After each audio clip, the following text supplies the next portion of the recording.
Good afternoon, School District of Indian River County. This is your Superintendent, Dr. Moore, here with a Facebook Live with a wrap-up for the conclusion of our second week of school, just finishing our 9th day of school.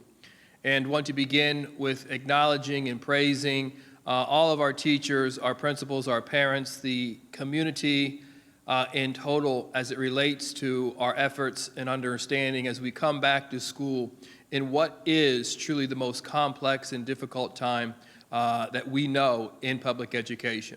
We thought that most difficult time was last year when we opened up schools.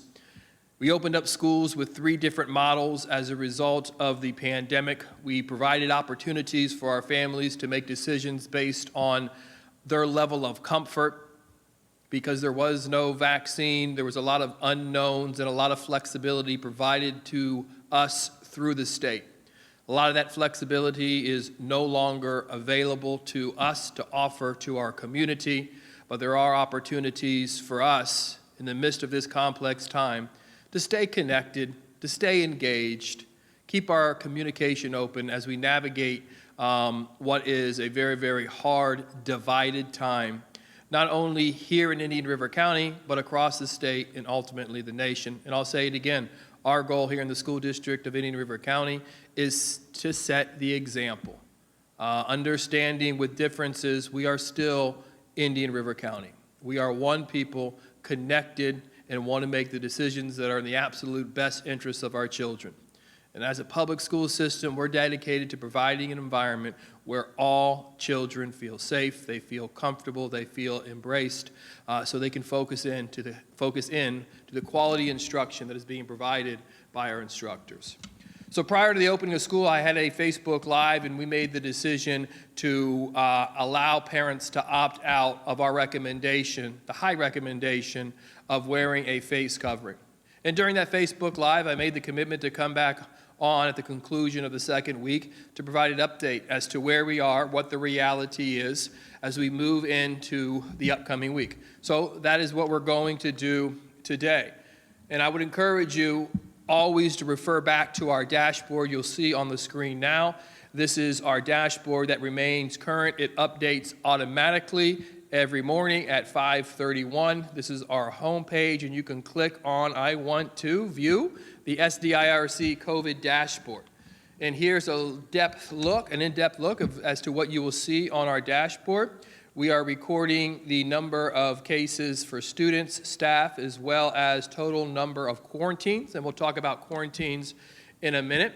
We've also provided the information by day so you can see the increases, and you also can scroll by school to see what is the impact at each particular school. These numbers are continuing to grow. We are currently working on a number of cases today, very consistent with the numbers you see on the screen over the course of the last 4 days. I want to review now some of the quarantine information, and you see as a result of the governor's executive order on July 30th, he required the Department of Health to work with the Department of Education to provide mitigation strategies to offset the spread of COVID-19 in schools. And there was a lot of inconsistency across the 67 districts on what health departments were doing. After a week of work, the health department did produce through the state surgeon general this information. This is the information that our district is following. We are in alignment with this rule provided as a result of the executive order, as a result of what our governor did. So if you are in fact exposed to an individual in close contact, 15 minutes, in close space within 6 feet, 15 minutes, the opportunity to be quarantined is there. And what you will see on that quarantine, if you are asymptomatic, you have the opportunity to return after 4 days with a test. So on that 4th day, you have the test and you're able to return. Without the test, you can return after the 7th day without symptoms. If you are experiencing symptoms, please, first and foremost, stay home. we can get you tested with a negative test and non-recurrence of the symptoms. You can return. If you have the negative test, return. If not, you wait the 10 days or a note from the doctor. That is Section 2. And then quarantines are very straightforward. If you've had COVID within the last 90 days or you are vaccinated, you monitor yourself for symptoms and will not be quarantined. If that is not the case and you have been in close contact, the health department will issue that quarantine. Quarantine numbers for us, we've been very clinical. We've continued to maximize social distancing. We went to 3 lunches at Vero Beach Senior High School, monitoring how we have lunch, monitoring classroom assignments, ensuring that we can do everything that we have control over to minimize quarantine. So quarantines are growing. There are more than we would like, and we understand the impact of quarantines and are not happy about having to engage in the process, but want to take every mitigation strategy possible to offset the spread. We have support in place when a student is, in fact, quarantined. Canvas lessons will be on there for 5 days out. Those lessons provide the opportunity for a student who happens to unfortunately be quarantined to not lose any time in the transition to home instruction. We have instructional advocates that have been activated at each of our schools. And this is intentional connections that we will make with students in order to ensure that any help that is needed is going to be provided. But rather, you as a family wait on that call. You can make that call yourself if you or your student feels the need for support. These are the individuals by school. You can find this information on our webpage that you can contact. And as a nation, we've already experienced the impact of this pandemic, the impact of students remote learning, the impact of students being removed from school as a result of quarantines. We're appreciative that quarantines are the 4 and 7 days, which minimizes what it could have been, 14 days, as a result of the executive order and the rules that were created. But at the same time, that's not time in front of a teacher. So I would encourage you, if unfortunately quarantined and you're finding struggles, whether you are a student or you are a parent, please reach out to this. We'll get the instruction that you need in order to ensure you have the support and we minimize the impacts of unfortunate quarantines. Also, as a reminder, we as a system have made the decision, as I mentioned earlier in this presentation, to afford the opportunities for parents to opt out of the mask covering. When we look at the numbers in comparison to what we see in schools, there's a drastic disconnect. And I'll show you the slide in the very next slide, actually. But if you look here, if you are a family and you are choosing to opt out, there are 2 different options. Send a letter to the first period teacher. We will take it from there. Or log into your Focus account, your Parent Focus account, and it's a simple click, click, click, and you are registered, and now we have that information.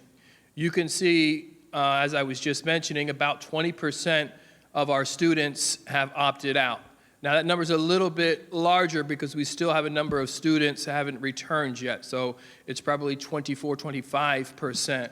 But I can tell you, in visiting the 14 schools that I've been to so far this year, that's not what we're seeing.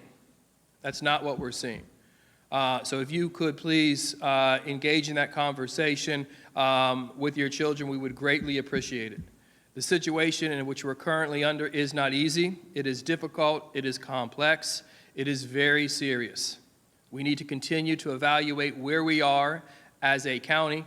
I will continue to reach out to our pediatricians, who I know are extremely overwhelmed in what they're seeing in our community. I will be having a meeting with officials from our local hospital, also very concerned with what we're seeing. I think what we are doing as a system internally within the school, we are doing a good job, but we can't turn away from the numbers, and we can't turn away from doing everything in our power to ensure that our children are being safe. So I just want to go over some things that we're doing, and if you could reinforce this with your children, we would greatly appreciate it here in the school district of Indian River County. Continue to maximize social distance. This is things that we're doing in classrooms. Please encourage and remind students to do that as well. The one-way hallways is working very efficiently and effective, so we're happy about that. Always encouraging the routine hand washing and sanitizer that we have available throughout our building. That water bottling filling stations are something that are in every school, and we maximize those. The nightly misting, ensuring that our buildings are clean, and limiting visitors in order to ensure that we're in a very, very safe place. And the very first strategy, once again, if you're not feeling well, student or employee, please stay home, go through the process in order to ensure we are all healthy and in a good place. There's been a couple of questions about remote learning, and Dr. Moore, why don't you just go back to how it was last year? Those were options, the virtual and transitional, that we were able to do as a result of an executive order. We had the flexibility to offer those models without receiving a reduction in funding that would ultimately cripple the system. Those executive orders have expired. They have not been renewed.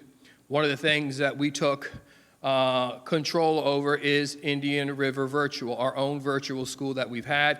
We've had about 50 parents make the decision in the last 2 weeks or 2.5 weeks to enroll in Indian River Virtual. But I will encourage you, if that's a decision you think you would like to make for your family, now's the time to make it, because this system works on a semester basis. It is a full semester's work that would need to be done, and transitioning in and out is very, very difficult to do because you're accountable for that semester's work. And we're now going into the 3rd week of school, so if that's something that is of interest to you, that is time to make that particular decision. Transportation update, once again, outstanding work has been done over the course of the last 2 weeks. We are seeing routes arriving around 90% on time, which means there's an additional 10% of work that needs to be done. We're getting buses in and out. If you are finding issues that are consistent in terms of being late, please reach out to your school, the transportation office. We are continuing to problem solve. We will have it at 100% of buses leaving school on time on a consistent basis. So we're proud of the growth over the last 2 weeks, but still have some problem solving to do in order to ensure that meets the expectation that I have and you have as well. The ZPass student identification cards are in process. I think September 1st is the deadline for all of that information to be in the hands of students. This is a security issue. This ensures that we know where our students are. We know who is supposed to be on our campus and not supposed to be on our campus, and the plethora of services that are available, whether it be food service, bus transportation, student events and activities. It just is an absolutely outstanding practice.